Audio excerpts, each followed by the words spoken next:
Good morning, class. Good morning, Miss Adanya. Okay, class. May bago tayong estudyante. Kaka-enroll lang niya, kaya ngayon lang siya papasok. May condition siya na di pangkaraniwan.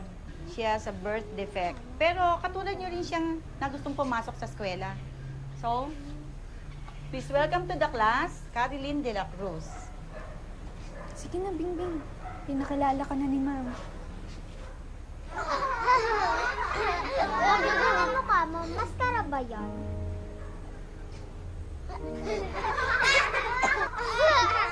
Silence, please! Mali ang ginagawa ninyo. Hindi nyo dapat pinagtatawanan yung taong may kondisyon na katulad ni Caroline. Dapat, tinutulungan nyo siya na makapag-adjust sa klase. Ha?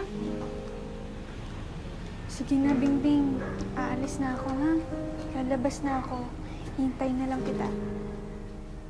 Sige, okay na siya. Ako na bahala sa kanya. Salamat. Okay, Caroline, magpakilala ka sa kanila. Ako po si Caroline de la Cruz. Bingbing na lang po ang itawag niyo sa akin. Ba't ganyan na mukha mo? Bingbing, gusto mo bang sagutin yung tanong niya? Sabi ng nanay ko, pinaglihi daw niya ako sa balat ng kalabaw. Kaya meron akong balat ngayon sa mukha ng kalabaw. Sige, maupo ka na, please.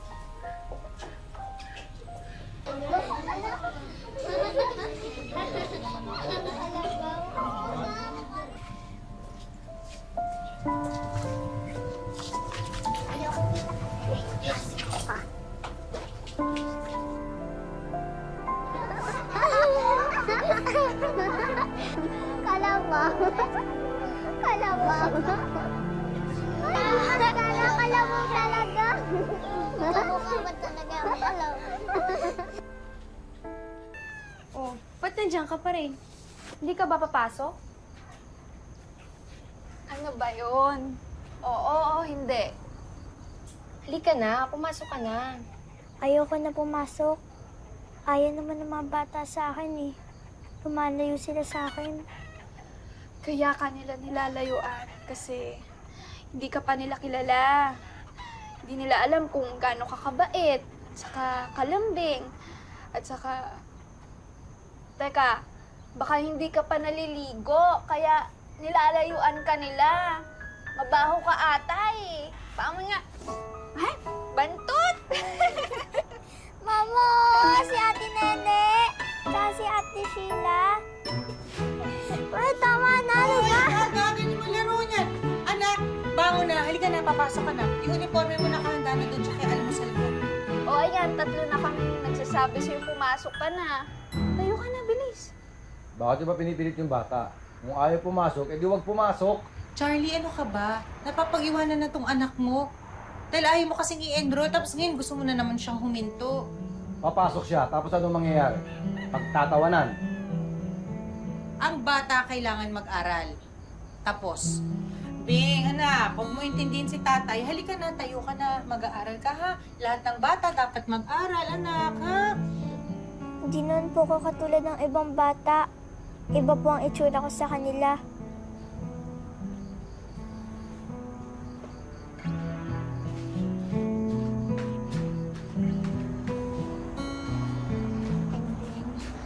Iba lang ang itsura mo sa kanila.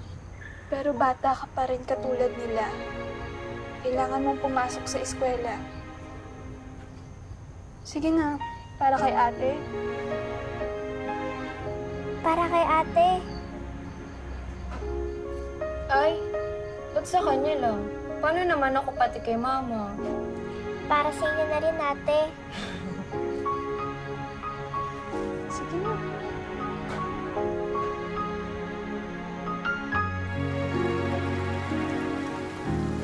Ay, Nene. Ay, Bingbing. Ay, Sheila. Pwede makisabay? Makisabay? Oo. Eh, di ba pupunta ka sa trabaho mo? Baka mapalayo ka kapag sumabay ka sa amin. Hindi, maaga pa naman. Tsaka alas 9 kung nagbubukas yung opisina. Alas 9? Wala pang alas 7, nasa daan ka na. Yes. Kasi ano totoo niyan, kung ako pa hinihintay. Kasi baka mamaya, walang kasabay yung ate niyo pa uwi.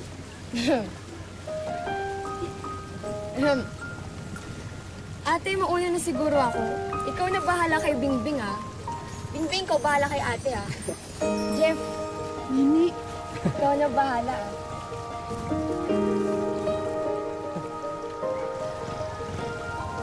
Tara na po, ate. Tara. Mahiling pa po ako sa eskwelahan. Sige, sabi ko nga.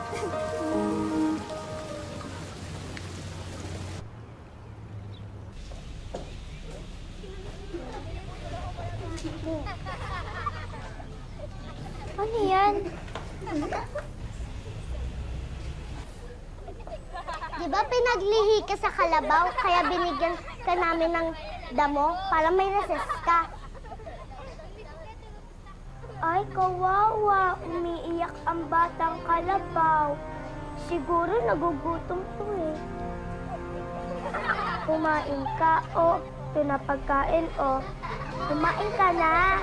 Di ba nagugutom ka kaya ka umiiyak? Sabi kumain ka eh. Tigil yan! Medyo ginagawa to, ha? Bakit nasasalbahin nyo? Ito pa tinutulong mga magulo nyo sa inyo? Sige, damputin niyo yung mga damo na yan. Dadaling ko ka sa principal's office. Bilisan nyo! Bing, okay ka lang? Dito ka muna, ha? Dadaling ko lang to sa principal's office. Sisiguraduhin ko mapaparusahan itong mga salbahin ito!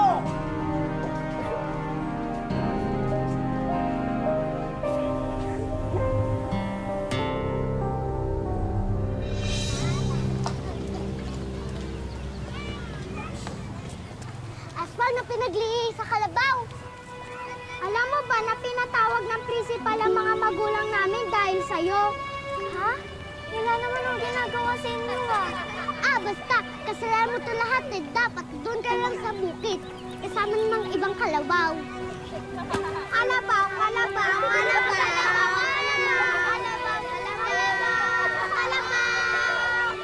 Hala, nakatakas yung kalabaw. Habulin na siya. Bilis, habulin nyo. Bilis.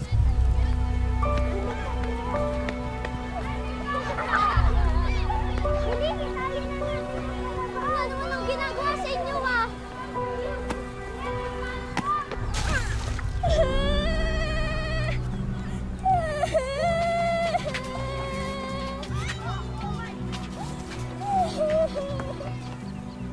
Bing! Bingbing! Bingbing, Diyos ko! Bing! Bingbing! Bing, okay ka lang?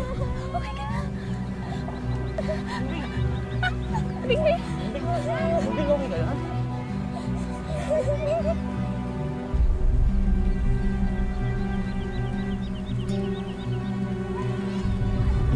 Madali sa klinik! Sa oras na matsyempohan ko talaga mga bata, lagot talaga sila sa akin. Kakalbuin ko sila. Nakakainis. Tama na, Nick. Maayos naman eh.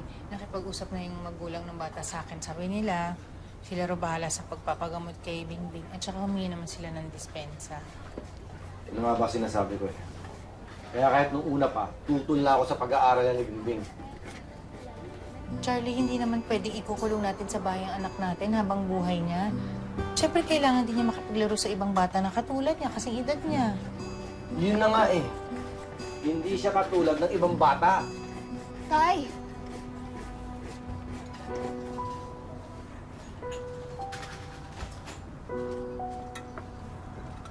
Sige po, mauna na din po ako. Salamat po. Salamat din sa'yo, Jeff. Mabuti na lang nandun ka kanina. Okay lang po, wala pong problema. Sige, salamat po. Sige. Sige, salamat, Jeff. Ingat ka, ha? Sige po, salamat po. Mabait na bata yung Jeff na yan, ha? Naniligaw ba siya sa'yo?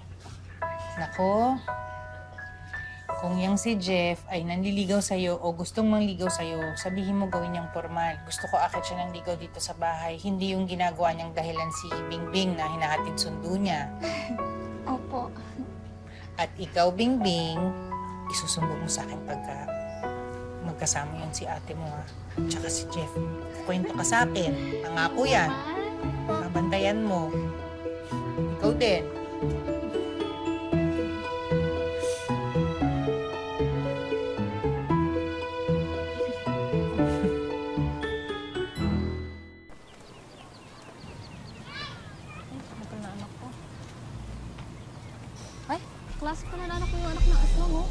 alam mo. Oo nga. Asong talaga siya. Balat ng kalabaw. Rem, Doon siya pinaglihi sa balat ng kalabaw. ganon. Ay, naku, asong talaga. Nakakatakot. Oh. Hawakan yung mga anak niyo. Oh. Dali. Klase pala nila. Ano? May asong pa nga. Simo. Anak, dali. O, yung mga anak niyo, ingatan niyo.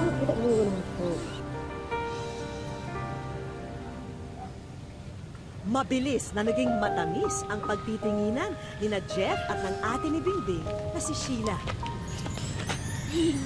Tara na po. Si nanay, kanina, napasarap pinood niya ng TV. Nagluluto siya. Kalimutan niya yung sinabi na sunog. Tapos ate, alam mo, may kwento ko sa'yo. Ganda-ganda. Blooming ka kanina eh, dahil lang kay Kuya Jeff eh. Kalabaw, kainin mo to. Kaya nga, total kalabaw ka naman eh. Oo nga, di ba? Kalabaw ka. Hoy, pigilan niyo yan ha. Susubukan kayo sa teacher niyo. Kalabaw!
Oh, flowers mo.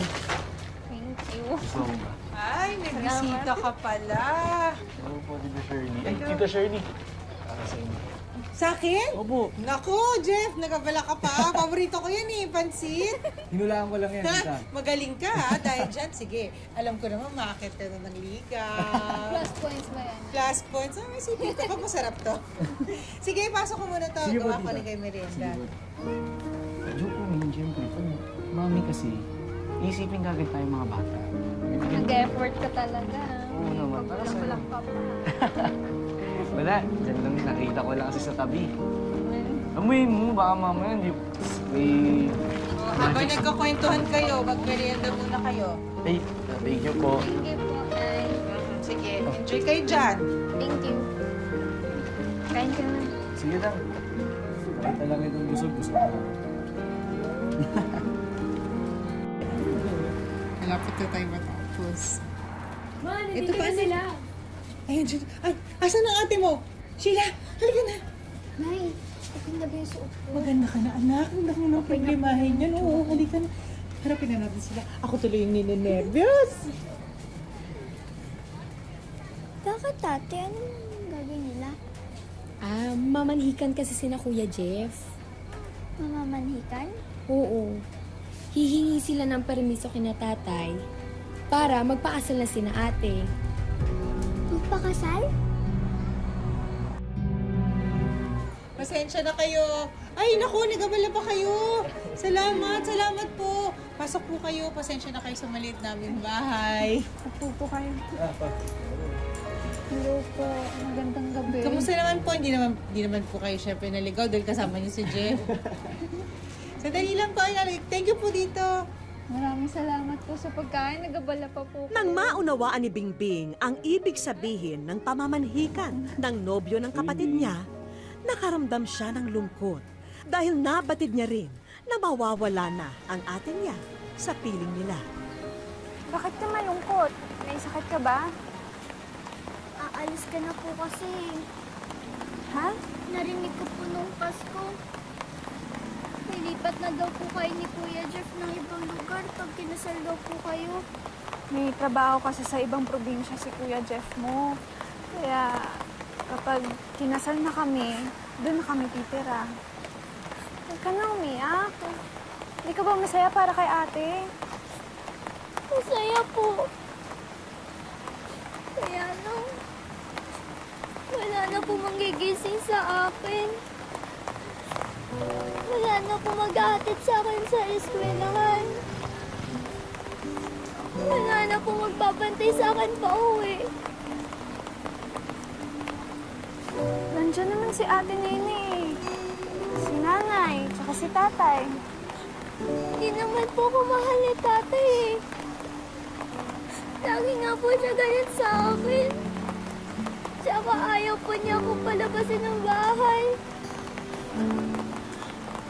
Hindi. Mahal ka nun.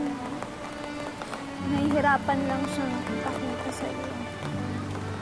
Ganito na lang. Kapag nagkaanak ako, magpapatulong ako sa'yo na mag-alaga sa kanya. Gusto mo ba yan? Talaga po? Kaya lang, sana po hindi po siya maging kapareho sa akin. Eh ano naman kung kapareho mo?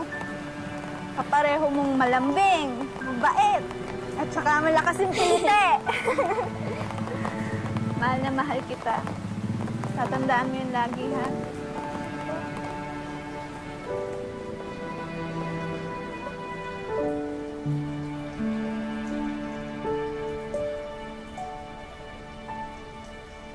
Makalipas ang 1 taon, ikinasal na si Sheila at nakaalis na sa kanilang bayan. Bingbing, anak! Po, Bing, nasaan ang ate nene mo? Pumunta sa bayan. Bumili ng ice cream para sa medianoche natin mamaya. Naku, uutusan ko pa naman siyang bumili ng asin dahil meron pa akong lulutuin. ma, ako na lang po yung bibili po. Anak, sigurado ka ba? Opo, malapit lang rin naman po yung mga tindahan. O sige. O, anak, mag-ingat ka ha. Opo.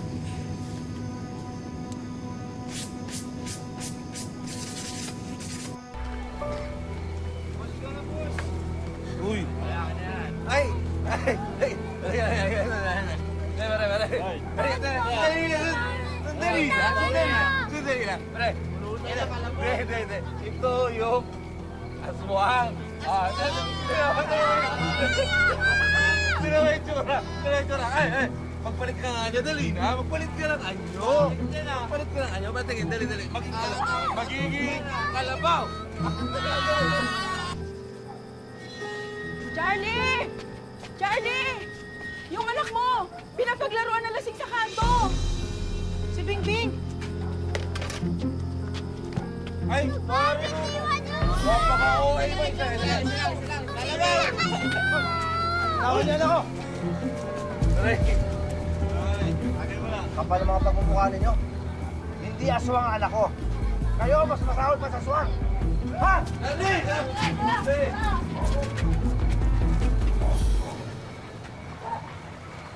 Yes ka lang?